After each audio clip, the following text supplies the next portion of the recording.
ராமநாதபுரம் மாவட்டம் கமுதி அருகே பணத்திற்காக பெற்ற தாயை கோடாரி நுனியால் வெட்டி கொலை செய்த மகளை காவல்துறையினர் கைது செய்தனர்.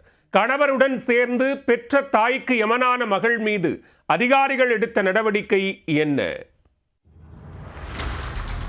ராமநாதபுரம் மாவட்டம் கமுதி அருகே பேரையூர் பீட்டர்புரத்தில் வசித்து வந்தவர் வாசுகி.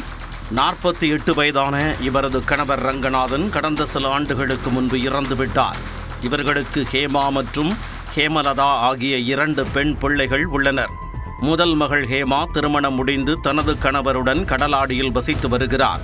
இரண்டாவது மகள் ஹேமலதா கடந்த 4 மாதங்களுக்கு முன்பு அதே கிராமத்தைச் சேர்ந்த உதயகுமார் என்பவரை காதலித்து திருமணம் செய்து கொண்டார். அந்த திருமணத்தில் வாசுகிக்கு விருப்பம் இல்லாததால் கடும் எதிர்ப்பை காட்டியதாக தெரிகிறது.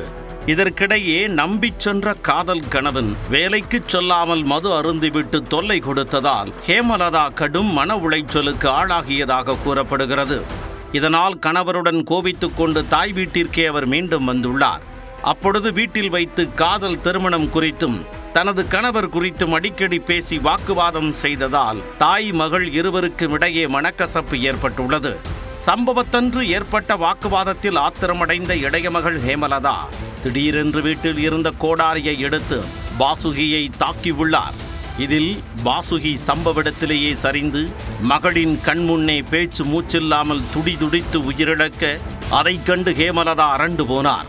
பின்னர் ஊர்க்காரர்களுக்கு தெரியாமல் அவசரமாக கணவரை வரவழைத்து தாயின் உடலை அடக்கம் செய்ய முயன்றதாக கூறப்படுகிறது.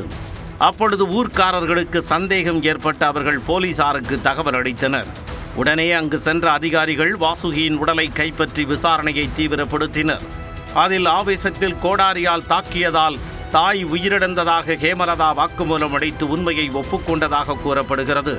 இதனையடுத்து வாசுகியின் உடலை உடற்கூராய்விற்கு அனுப்பி வைத்த போலீசார் அவரை கொலை செய்த மகள் ஹேமலதாவை கைது செய்தனர். மேலும் கொலைக்கு உடந்தையான அவரது கணவர் உதயகுமாரையும் போலீசார் கைது செய்தனர். மேலும் இக்கொலைக்கு ஹேமலதாவின் சகோதரியும் உடந்தையா என்ற கோணத்தில் விசாரணை மேற்கொண்டு வருகின்றனர். பெற்ற மகளே தாயை கொலை செய்த சம்பவம் ராமநாதபுரத்தில் பெரும் சலசலப்பை ஏற்படுத்தியுள்ளது.